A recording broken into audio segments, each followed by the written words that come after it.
Hi guys, welcome to my channel health fitness homeopathy में आपका बहुत बहुत स्वागत है। आज मैं बहुत ही इंटरेस्टिंग और बहुत ही कॉमन टॉपिक के साथ आई हूँ। हाई हाई ब्लड प्रेशर आजकल बहुत ही कॉमन हो चुका है। ये अर्ली एज में स्टार्ट हो जा रहा है। पहले तो ये लेट एज में होता था, 50s में होता था, लेकिन आजकल नाउ डेज क्योंकि लाइफस्टाइल लोगों का बहुत ही खराब है, इसलिए ये अर्ली डेज में 20s में 30s में भी ये क्लिनिकल प्रैक्टिस में देखने को मिलता है।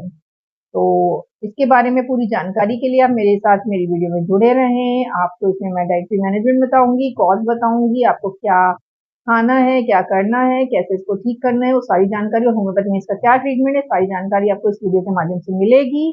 तो stay tuned with my channel. If you like my channel then subscribe it, if you like my video then like it and share it. Stay blessed, stay guys, welcome back to my channel. आज का topic है high blood pressure. सबसे पहले तो हम जानेंगे blood pressure क्या होता है। ब्लड प्रेशर दो तरह के होते हैं, systolic and diastolic blood pressure. जो सिस्टोलिक ब्लड प्रेशर होता है वो हार्ट बीट के साथ जो प्रेशर होता है उसको हम सिस्टोलिक कहते हैं, और इसका जो नॉर्मल रेंज है 120 mmHg होता है। और जो डायस्टोलिक प्रेशर होता है जो दो हार्ट बीट के बीच में हार्ट रेस्ट पे होता है और डिक्रीज होता है, उस टाइम पे साउंड हो, उसको हम डायस्टोलिक प्रेशर कहते हैं। नॉर्मली ये 80 mmHg होता है। और नाउ डेज ये देखने को मिला है कि ब्लड प्रेशर बहुत ज्यादा, हाई ब्लड प्रेशर कॉमन हो गया है। लो कुछ लोगों में होता है, लेकिन 80% लोगों में हाई ब्लड प्रेशर हो चुका होता है। और इसके बहुत सारे रीजन है, बहुत सारे कारण है, वो सारी कारण हम जानेंगे इस वीडियो में। तो आप मेरी वीडियो में अंत तक जुड़े रहें। सबसे पहला कॉज होता है इसका जेनेटिक कॉज। अगर आपकी फैमिली हिस्ट्री है हाइपरटेंशन की तो आपके बच्चों में ये हाइपरटेंशन की प्रॉब्लम आ सकती है। सेकेंडरी रीजन होता है डाइटरी कॉज, जैसे कि जो लोग फैटी फूड ज्यादा खाते हैं, फ्राइज ज्यादा खाते हैं और अपना डाइट मैनेजमेंट नहीं करते हैं, हेल्दी डाइट नहीं लेते हैं, उनमें ये प्रॉब्लम आती है। और उसके बाद सॉल्ट इंटेक जिन लोगों का ज्यादा होता है, एक्सेसिव सॉल्ट इंटेक के कारण भी ब्लड प्रेशर की प्रॉब्लम आती है। और ओबेसिटी एक बहुत बड़ा रीजन है। जो लोग ओबेस होते हैं, वेट ज्यादा होता है, उनमें आर्टरीज में भी कोलेस्ट्रॉल की मात्रा ज्यादा होने लगती है। और स्ट्रेस एक बहुत बड़ा कारण है। आजकल नाउ डेज लोगों में बहुत स्ट्रेस देखने को मिलता है। छोटी एज से ही लोगों को, हर एज ग्रुप के लोगों में मैं क्लिनिकल प्रैक्टिस में देखूं, स्ट्रेस स्ट्रेस स्ट्रेस, हर एक को स्ट्रेस, किसी न किसी रीजन का स्ट्रेस है। तो स्ट्रेस, आज की लाइफस्टाइल जितनी भाग दौड़ वाली और जितनी फास्ट हो गई है, जितनी फास्ट और जितनी एडवांस लाइफस्टाइल है, उतनी ही स्ट्रेस को ये बढ़ा रही है। तो स्ट्रेस एक बहुत बड़ा कारण है ब्लड प्रेशर को बढ़ाने में। और एक्सेसिव टोबैको कंजप्शन, जो लोग ज्यादा शराब का इंटेक करते हैं, स्पेशली मेल्स, मेल्स में ब्लड प्रेशर ज्यादा बढ़ने का कारण एक ये भी होता है कि वो अल्कोहल का इंटेक अपनी 30s 40s में जाके अल्कोहल का इंटेक ज्यादा, ऑफिस के स्ट्रेस की वजह से जो है वो सोचते हैं कि हम लोग अल्कोहल लेंगे तो स्ट्रेस रिलीव होगा, बल्कि वो उल्टा करते हैं कि स्ट्रेस तो रिलीव होता नहीं है उनका, और जो है ब्लड प्रेशर और अदर सिम्टम्स आ जाते हैं बॉडी में। और होती है कुछ तरह की मेडिकेशंस लेने के लिए, लाइक स्टीरॉइड या बर्थ कंट्रोल पिल्स लेने से, या को ओवर द काउंटर कुछ मेडिसिन होती हैं जिनको लेने से भी ब्लड प्रेशर इंक्रीज हो जाता है कुछ कंडीशंस में। और कुछ कंडीशंस, कुछ तरह की डिजीज होती हैं, जैसे कि किडनी डिजीज हो गया, एड्रिनल डिजीज हो गया, या हाइपर थायरॉयडिज्म में भी ब्लड प्रेशर देखने को मिलता है कि ऐसे पेशेंट में ब्लड सिम्टम्स क्या होते हैं हाई ब्लड प्रेशर के। हाई ब्लड प्रेशर के सिम्टम्स ज्यादातर ये एसिम्टोमेटिक होता है, पेशेंट को पता ही नहीं चलता कि उनका ब्लड प्रेशर ज्यादा है। और नॉर्मल रेंज होती है हाई ब्लड प्रेशर की 120 सिस्टोलिक और 80 डायस्टोलिक, और जो कि हम नॉर्मली आजकल WHO के अकॉर्डिंग 130 तक और नीचे का जो 90 तक को नॉर्मल माना जाता है। लेकिन आजकल सिम्टम्स की बात करें तो सिम्टम्स ज्यादातर केसेस में एसिम्टोमेटिक होता है, पेशेंट्स को पता ही नहीं चलता है कि उनको ब्लड प्रेशर की प्रॉब्लम है। जैसे जैसे उनकी प्रॉब्लम इंक्रीज होती है, सिवियरिटी में जाता है, या 160/90, 100 या उससे हायर रेंज में जाता है, स्टेज 3 में जाता है ब्लड प्रेशर, तो पेशेंट्स को पता चलता है कि उनको ब्लड प्रेशर की बीमारी है। इनिशियल स्टेज में जिनका 130/90 हो या 140/90, उनको ज्यादातर सिम्टम्स आते नहीं है। जब ये 180 90 इज 180 100 100 से अब जाता है डायस्टोलिक, तब जाके पेशेंट को पता चलता है कि कुछ सिम्टम्स आ रहे हैं। सिम्टम्स में ज्यादातर केसेस में सबसे पहला सिम्टम आता है हेडेक। हेडेक जो होगा वो बैक साइड, यहाँ पे इस साइड पे हेडेक होता है ब्लड प्रेशर के केसेस में।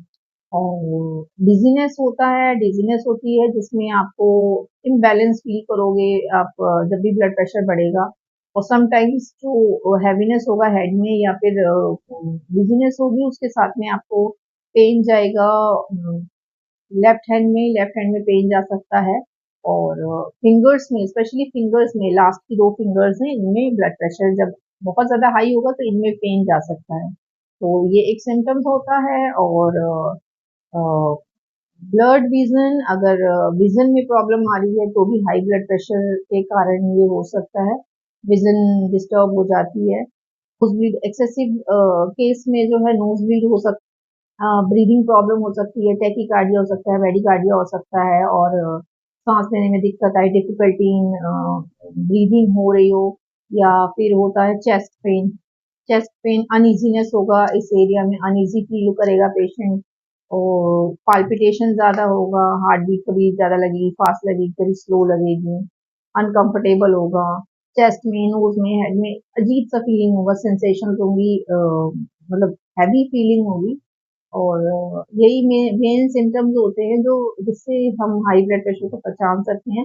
लेकिन इनिशियल स्टेज में जिनका हाई ब्लड प्रेशर अगर 130 और 90 आता है तो उनको अपनी इन्वेस्टिगेशन कराते रहना चाहिए। इन्वेस्टिगेशन करा के और फर्दर मेडिकेशंस अपना स्टार्ट कर देना चाहिए, या हेल्दी लाइफस्टाइल जो भी है वो मैं अभी आगे बताऊंगी, वो सब चीजें करनी चाहिए।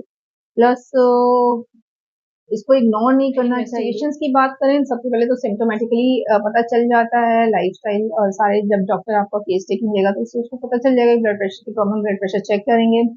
और उसके साथ में इन्वेस्टिगेशंस में, ब्लड इन्वेस्टिगेशंस में जिसमें सीबीसी कराया जा सकता है, लिपिड प्रोफाइल कराया जा सकता है, केएफटी कराया जा सकता है। केएफटी जैसे कि किडनी से रिलेटेड कोई प्रॉब्लम ना उसको रूल आउट करने के लिए केएफटी, एलएफटी कराया जा सकता है, जैसे लीवर की प्रॉब्लम को रूल आउट करने के लिए। साथ में ईसीजी, इको, कार्डियोग्राम ये कराया जा सकता है। उसके बाद में बहुत सारे फर्दर इन्वेस्टिगेशन, अगर ये नॉर्मल निकलते हैं तो उसके बाद भी अगर सिम्टम परसिस्ट करते तो बहुत सारी और भी इन्वेस्टिगेशन होती हैं जो कराई जा सकती हैं। तो और इनको मॉनिटर, जिसको भी ब्लड प्रेशर की प्रॉब्लम है, हाई ब्लड प्रेशर की या लो ब्लड प्रेशर की प्रॉब्लम है, उसको मॉनिटर करना बहुत जरूरी है। आप रेगुलर अपना ब्लड प्रेशर जानते हैं। हाई ब्लड प्रेशर के मैनेजमेंट के बारे में सबसे पहले लाइफस्टाइल को ठीक करना बहुत जरूरी है, क्योंकि सेडेंटरी लाइफस्टाइल के कारण ही सबसे ज्यादा ये यंगस्टर्स में देखने को मिल रहा है। आजकल लाइफस्टाइल बहुत ही कंफर्टेबल जितना हमने बना दिया है उतना ही हमारे लिए कॉम्प्लिकेटेड हो गया है। हर चीज रिमोट कंट्रोल से चलती है, एक्सरसाइज करनी नहीं है, तो ये सारी चीजें हैं जो कि कई सारी बीमारियों को बढ़ाती हैं। तो सबसे पहले अपना लाइफस्टाइल को सुधारना बहुत जरूरी है, एक्टिव लाइफस्टाइल में आना बहुत जरूरी है। और उसके लिए सबसे पहले रेगुलर एक्सरसाइज, योगा करना चाहिए सभी को, और मिनिमम 15 मिनट्स टू 30 मिनट का रेगुलर एक्सरसाइज बहुत जरूरी है। ब्रिस्क वॉक कर सकते हैं, जॉगिंग कर सकते हैं, हाई जंप नहीं करना है, तेज नहीं दौड़ना है, लेकिन बहुत ही स्लो स्पीड में ब्रिस्क वॉक जिसे बोलते हैं वो करना बहुत जरूरी होता है, जिससे कि बॉडी का बेसल टेम्परेचर जो है वो थोड़ा इंक्रीज हो, और वार्म बॉडी फील हो, सो दैट की जो है एक्सेसिव फैट जो है वो हमारा बर्न हो। तो योगा, मेडिटेशन, एक्सरसाइज करना बहुत जरूरी है। स्ट्रेस को रिलीव करने के लिए मेडिटेशन, मेडिटेशन बहुत ही जरूरी है। आजकल लोगों का जो थिंकिंग प्रोसेस बहुत ज्यादा वीक हो गया है, स्टेमिना बहुत, मेंटल स्टेमिना बहुत वीक हो गया है, लोग ओवर स्ट्रेस हो जाते हैं, अपने स्ट्रेस को मैनेजमेंट करना नहीं आता है।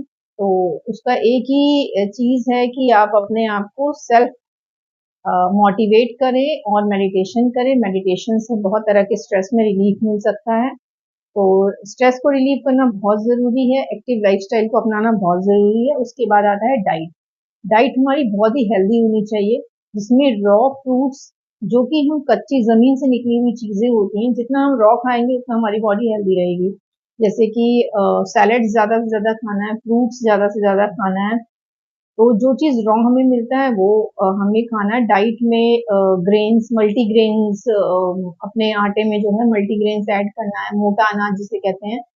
आजकल मिलेट्स वगैरह जो है, बाजरा, मिलेट्स, इन सबको अपनी डाइट में ऐड करना है।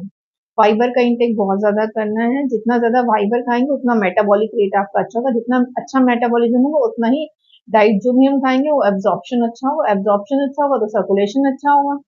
तो बेसिकली हमारा जो डाइटरी हैबिट है ना, वो उसको अच्छा रखना बहुत ज़रूरी है। उसके बाद आता है कि नींद को प्रॉपर लेना बहुत ज़रूरी है। स्लीप आपका 6 से 8 घंटे का स्लीप होना चाहिए। डिस्ट्रेस करें अपने आप को, मेडिटेट करें। अगर नींद नहीं आती है तो मेडिटेशन वीडियोस देखें। रात को मेडिटेशन वीडियोस चला के आप सो सकते हैं, उससे आपको नींद जल्दी आएगी। बहुत तरह के यूट्यूब पे आपको मेडिटेशन वीडियो मिल जाएंगी जिससे आपका माइंड रिलैक्स फील होगा। तो वो सब अपनी माइंड को एक्सरसाइज कराना बहुत ज़रूरी है, रिलैक्स कराना बहुत ज़रूरी है। तो ये चीज़ें करें। नींद अच्छी लानी ज़रूरी है। वाटर का इंटेक ज़्यादा अच्छा होना चाहिए। वाटर इंटेक आप अच्छा रखें। कम से कम 10 से 15 ग्लास तक पानी डेली पीना चाहिए। और जितना ज़्यादा वाटर पिएंगे उतना एक्सक्रीट होगा वो जो भी टॉक्सिन्स है, बॉडी के टॉक्सिन्स को रिमूव करना बहुत ज़रूरी होता है। सॉल्ट का इंटेक बहुत, सोडियम का अमाउंट आपको कम कर देना चाहिए।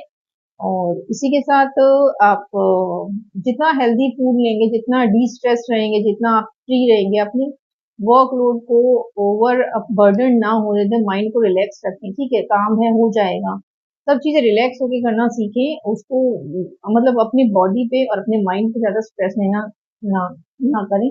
वो आपके लिए अच्छा रहेगा। उसके लिए आपको सेल्फ टीचिंग, सेल्फ हीलिंग बहुत ज़रूरी है। सेल्फ हीलिंग करना बहुत ज़रूरी है। आजकल लोग सेल्फ हीलिंग नहीं करते हैं, तो उसमें कोई और आएगा, हमें मेडिटेट हमें कंसोल करेगा, हम ठीक होंगे, हमारी प्रॉब्लम्स ठीक होंगी।